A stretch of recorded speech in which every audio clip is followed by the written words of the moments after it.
Hello friends, welcome to RJ classes. तो आप देख रहे हैं the story of village Palampur का सेकंड पार्ट। तो आज जिस टॉपिक के ऊपर हम लोग डिस्कस करने वाले हैं वो है फार्मिंग इन पालमपुर।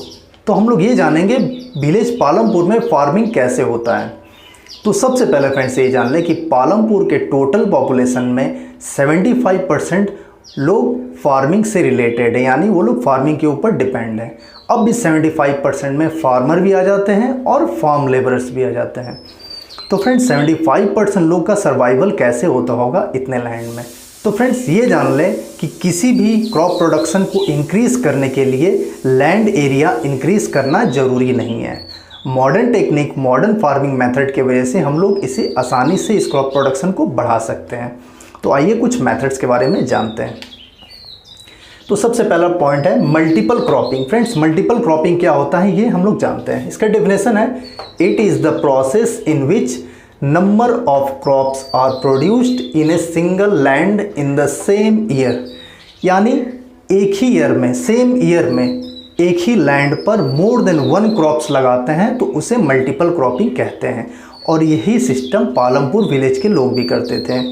वो लोग क्या करते थे, जब वीट का सीज़न आता था तो वीट लगाते थे, मेज का सीज़न आता था तो मेज लगाते थे, पोटैटो का सीज़न आता था तो पोटैटो लगाते थे। सीजनल क्रॉप से लोग ग्रो करके एक ही लैंड में, एक ही ईयर में अपना क्रॉप प्रोडक्शन को बढ़ाते थे।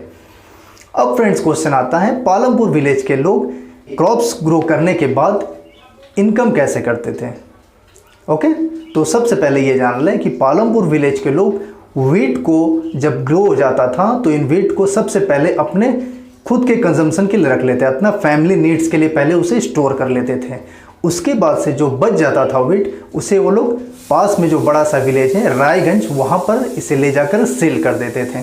सेल करने के बाद जो इनकम होता था वो उसे अपने पास रखते थे। तो इस तरह ये लोग इनकम करते थे। अब आता है शुगर कैन और जैगरी को ये लोग क्या करते थे, पास में जो शाहपुर टाउन है वहाँ पर ले जा कर के शाहपुर में सेल कर देते थे। किसको? शुगर कैन और जैगरी को, ठीक है। और वहाँ से भी ये लोग को कुछ इनकम हो जाता था। तो इस तरह पालमपुर के विलेज इनकम करते थे।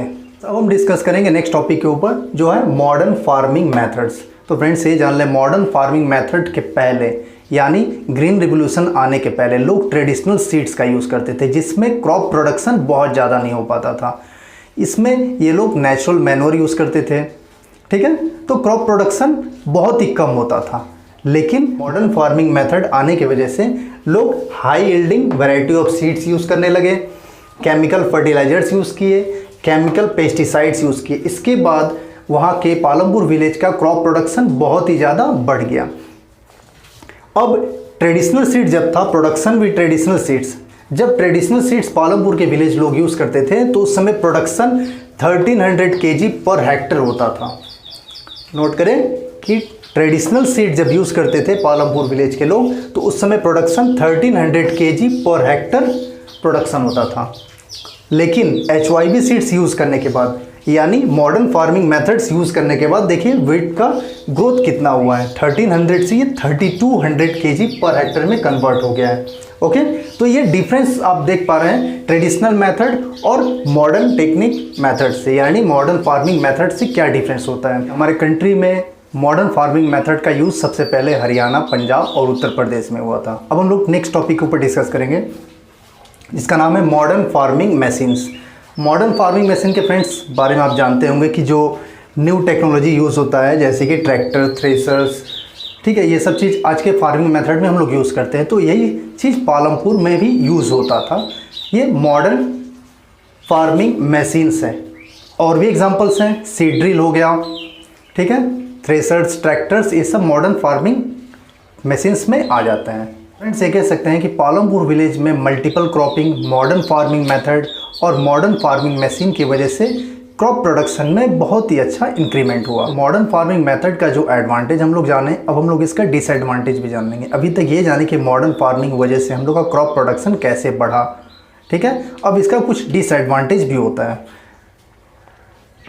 Due to excess use of chemical fertilizer soil loses its fertility, जो कि आप लोग जानते हैं कि मॉडर्न फार्मिंग मेथड में हम लोग HYV सीड्स का यूज़ करते हैं। HYV सीड्स यूज़ करने के लिए केमिकल फर्टिलाइजर, पेस्टिसाइड्स ये सब यूज़ करना पड़ता है। तो तो excess use of chemical and fertilizers ये क्या करता है, सॉइल के फर्टिलिटी को कम कर देता है।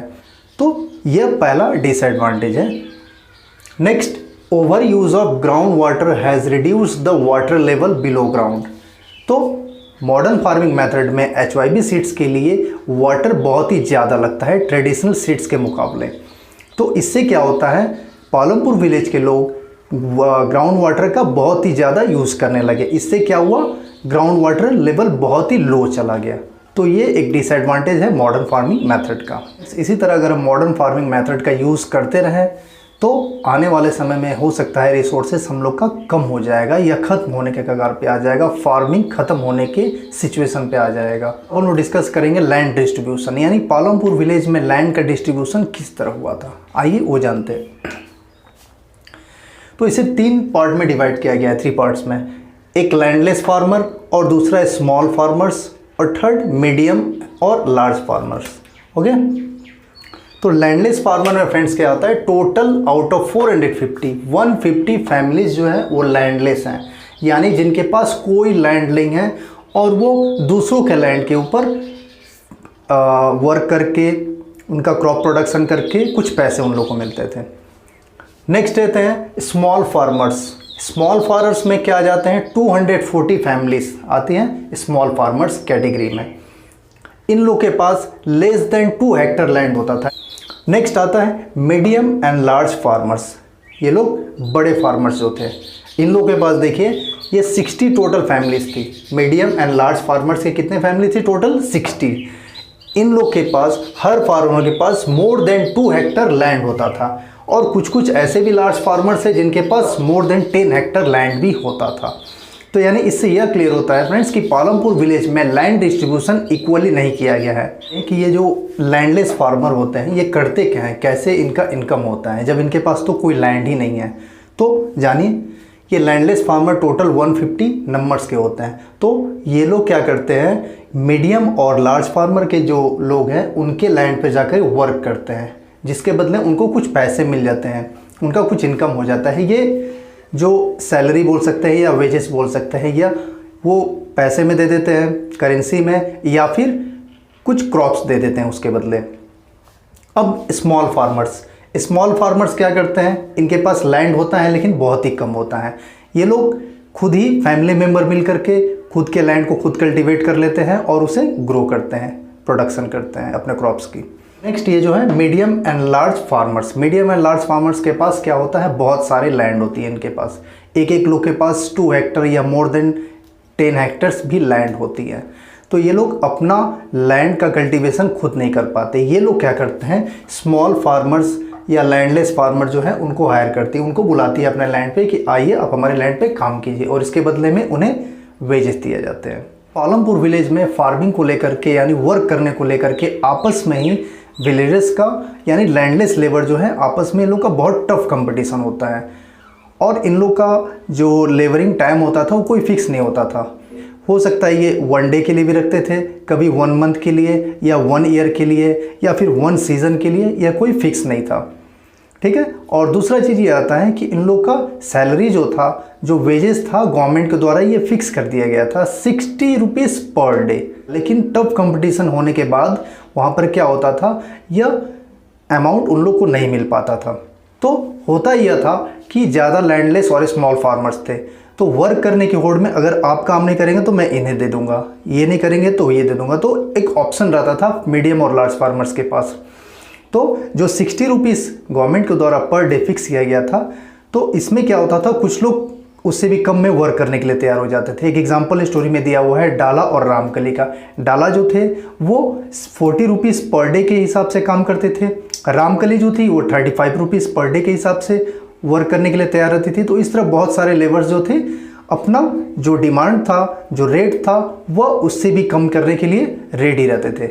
हम डिस्कस करेंगे कि ये 3 कैटेगरीज के जो फार्मर्स थे, इन लोग का कैपिटल रेस कैसे होता है। तो सबसे पहले लैंडलेस फार्मर का डिस्कस करने का कोई मतलब नहीं, क्योंकि ये लोग मीडियम और लार्ज फार्मर्स के यहाँ जाके वर्क करते थे और इसी से उनका जैसे तैसे इनकम होता था, डेली बेसिक नीड्स पूरा हो पाता था जैसे तैसे। स्मॉल फार्मर्स क्या करते थे, ये लोग मीडियम और लार्ज फार्मर के यहाँ जाते थे, उनसे हाई इंटरेस्ट पे लोन लेते थे और किसी भी तरह करके खुद का कल्टीवेशन करते थे खुद के लैंड पे, जो भी थोड़ा बहुत है।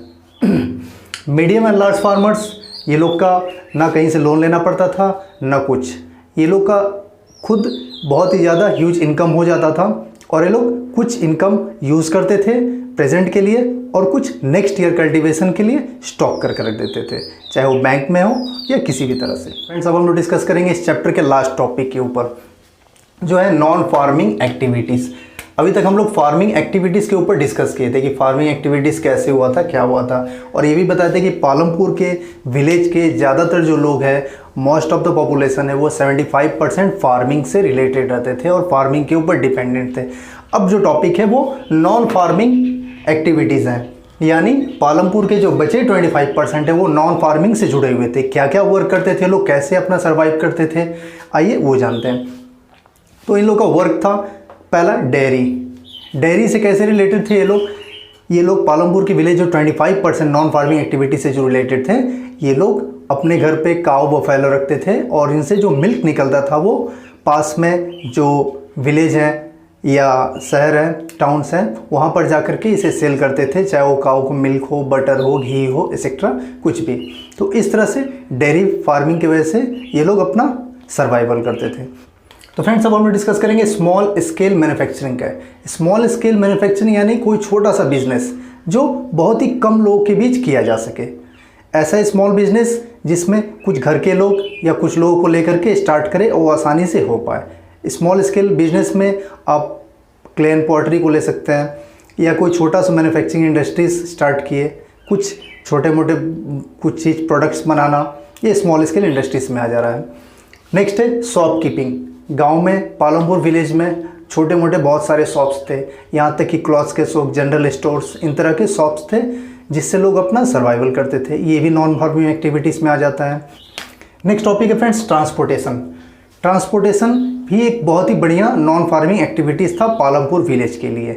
ट्रांसपोर्टेशन की वजह से आसानी से पालमपुर विलेज के लोग दूसरे विलेज में जा पाते थे या दूसरे टाउन में जा पाते थे या दूसरे टाउन या विलेज के लोग पालमपुर आ जा पाते थे। तो ये बहुत ही बढ़िया एक नॉन फार्मिंग एक्टिविटीज़ था, सोर्स ऑफ इनकम का। फ्रेंड्स, चैप्टर यहीं खत्म होता है। मिलते हैं नेक्स्ट वीडियो में नेक्स्ट चैप्टर के साथ। तब तक के लिए bye bye, take care. Friends, video अच्छा लगे तो लाइक, सब्सक्राइब और बेल आइकन का बटन जरूर दबाएं ताकि नेक्स्ट वीडियो आपको मिलती रहे।